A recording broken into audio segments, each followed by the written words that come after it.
Dulu, ponsel hanyalah alat komunikasi yang terjebak dalam tombol plastik yang kaku. Lalu muncul satu perangkat yang menghapus semua batasan itu, mengubah cara kita menyentuh dunia hanya melalui selembar kaca. Jika Anda merasa iPhone hanyalah ponsel mahal, bersiaplah melihat bagaimana benda ini sebenarnya merombak total peradaban digital kita.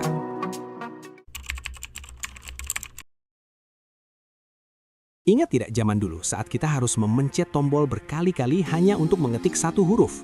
Ponsel masa itu terasa seperti kalkulator yang dipaksakan menjadi pintar. Layarnya kecil, navigasinya rumit, dan jujur saja kita sering merasa frustasi saat ingin mengakses internet yang lambatnya minta ampun. Lalu Steve Jobs muncul di panggung dengan klaim yang berani. So, 3 things. A widescreen iPod with touch controls, a revolutionary mobile phone, and a breakthrough internet communications device. Menggabungkan iPod, telepon, dan komunikator internet dalam satu genggaman. Ini bukan sekedar penemuan produk baru, melainkan upaya radikal untuk menyingkirkan kerumitan fisik. Mereka berani membuang papan tik fisik yang saat itu dianggap sebagai standar emas sebuah ponsel pintar. Inilah awal mula revolusi antarmuka yang kita kenal sebagai multi-touch. Bayangkan, jemari kita yang biasanya hanya memencet tombol kini menjadi alat navigasi utama yang sangat intuitif. Rasanya seperti kita sedang menyentuh data secara langsung, sebuah lompatan besar dari paradigma komputasi lama yang sangat kaku.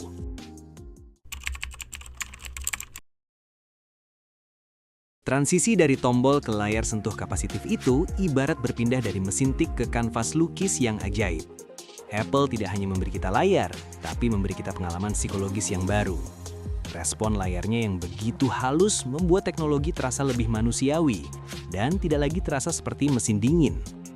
Keajaiban sebenarnya ada pada gestur pinch to zoom. Masih ingat pertama kali kita bisa mencubit layar untuk memperbesar foto? Itu adalah momen aha kolektif bagi seluruh dunia. Kita tidak lagi perlu membaca buku panduan tebal hanya untuk mengoperasikan sebuah perangkat canggih, karena semuanya terasa sangat alami. Hal ini menciptakan standar baru, bahwa teknologi seharusnya menyesuaikan diri dengan manusia, bukan sebaliknya. iPhone memaksa industri untuk sadar bahwa estetika dan kemudahan penggunaan adalah kunci utama. Sejak saat itu, layar sentuh bukan lagi fitur mewah, melainkan sebuah kebutuhan dasar dalam setiap interaksi digital kita.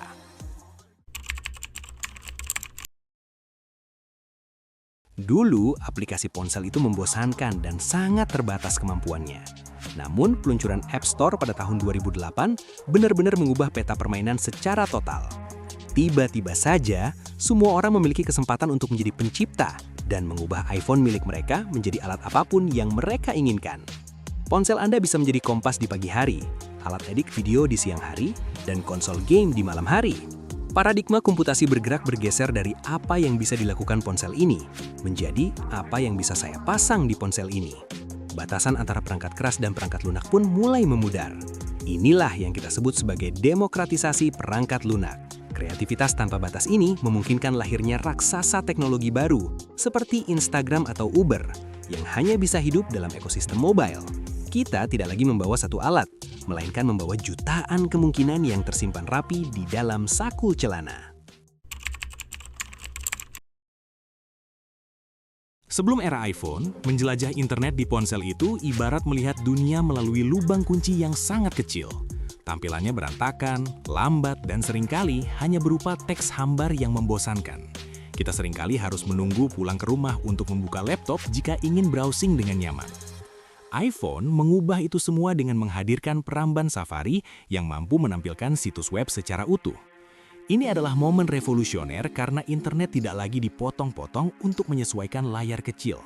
Dunia informasi yang sangat luas kini benar-benar berada dalam genggaman kita, kapan saja dan di mana saja. Dampaknya, gaya hidup kita berubah secara permanen. Kita menjadi generasi yang selalu terhubung, yang bisa mencari jawaban atas pertanyaan apapun dalam hitungan detik. Paradigma komputasi bergerak bukan lagi soal mobilitas semata, tapi soal akses tak terbatas terhadap pengetahuan manusia di telapak tangan kita. Pernahkah kalian merasa bahwa memegang iPhone itu memberikan kepuasan tersendiri secara visual? Itu bukan kebetulan, kawan. Apple sangat terobsesi dengan detail, mulai dari lengkungan sudut hingga kejernihan layar retina yang legendaris. Mereka memperlakukan teknologi seperti sebuah karya seni yang harus dinikmati keindahannya. Di sini, desain bukan hanya soal tampilan luar, tapi soal bagaimana setiap elemen berfungsi dengan harmonis. Resolusi layar yang tinggi membuat teks terlihat setajam cetakan buku, yang akhirnya membuat mata kita nyaman berlama-lama menatap layar. Ini mengubah cara kita mengonsumsi konten visual, dari foto hingga video berkualitas tinggi. Kombinasi antara kekuatan prosesor dan keindahan layar ini menciptakan standar baru bagi industri. Setiap produsen lain akhirnya berlomba-lomba mengejar kualitas visual yang setara.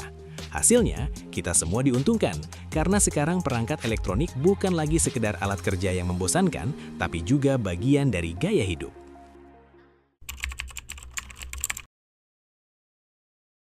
Di dunia digital yang penuh risiko ini, keamanan seringkali dianggap sebagai hal yang merepotkan dan mengganggu kenyamanan. Namun, iPhone memperkenalkan pendekatan yang berbeda melalui fitur seperti Touch ID dan kemudian Face ID. Mereka berhasil membuat keamanan tingkat tinggi terasa semudah kita bernafas. Privasi bukan lagi sekedar jargon pemasaran, melainkan bagian dari arsitektur sistem yang sangat kokoh. Apple menanamkan pemahaman bahwa data pribadi kita adalah aset yang sangat berharga yang harus dilindungi secara proaktif. Pendekatan ini memaksa seluruh industri untuk mulai memperhatikan aspek privasi pengguna dengan lebih serius lagi. Bayangkan betapa praktisnya membayar belanjaan atau membuka kunci ponsel hanya dengan sekilas pandang. Ini adalah puncak dari teknologi yang tidak terlihat namun sangat bertenaga. Kita merasa aman tanpa merasa terkekang, dan itulah salah satu pencapaian terbesar dalam revolusi komputasi bergerak yang mereka tawarkan. Kekuatan sejati iPhone sebenarnya terletak pada cara dia berbicara dengan perangkat lainnya dalam satu ekosistem. Jika kalian punya MacBook atau iPad, kalian pasti merasakan betapa ajaibnya fitur seperti handoff atau AirDrop. Semuanya terasa seperti satu kesatuan organisme digital yang sangat cerdas dan saling terhubung. Kita bisa menyalin teks di ponsel dan langsung menempelkannya di laptop seolah-olah ada kabel ajaib yang menghubungkan keduanya. Paradigma ini mengajari kita bahwa sebuah perangkat tidak boleh berdiri sendiri secara terisolasi. Efisiensi kerja meningkat pesat karena hambatan-hambatan teknis tradisional perlahan-lahan mulai dihilangkan sepenuhnya. Keakraban antar perangkat ini menciptakan kenyamanan yang membuat pengguna sulit untuk berpaling ke lain hati. Inilah yang membuat pengalaman menggunakan iPhone terasa sangat personal dan intuitif. Teknologi benar-benar menjadi asisten yang memahami alur hidup kita, bukan malah menjadi beban tambahan yang membingungkan pikiran kita.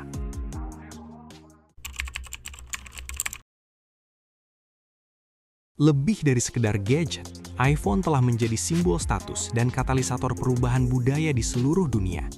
Cara kita bersosialisasi, cara kita bekerja, hingga cara kita melihat diri sendiri telah berubah sejak perangkat ini muncul.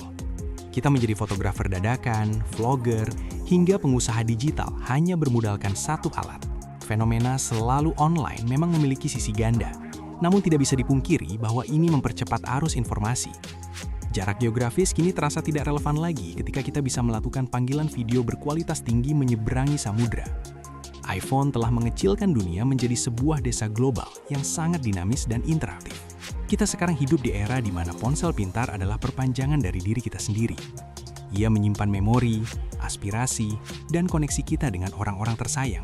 Tanpa kita sadari, revolusi paradigma ini telah membentuk identitas modern manusia di abad ke-21 yang serba digital dan serba cepat ini.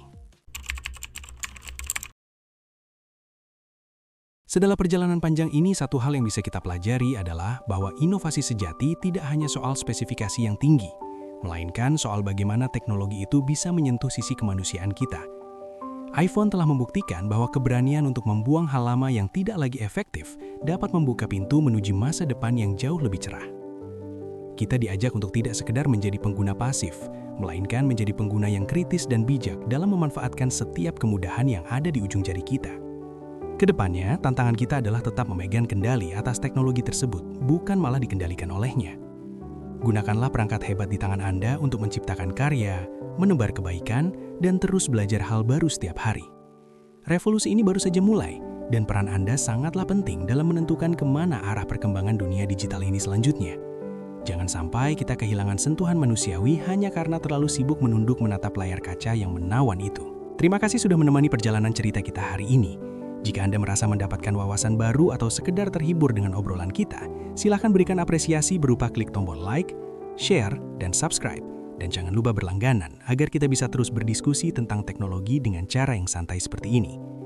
Bagikan juga pendapat Anda di kolom komentar tentang fitur apa yang menurut Anda paling merubah hidup. Sampai jumpa di video berikutnya. Tetaplah kreatif dan tetaplah terhubung dengan cara yang paling bermakna.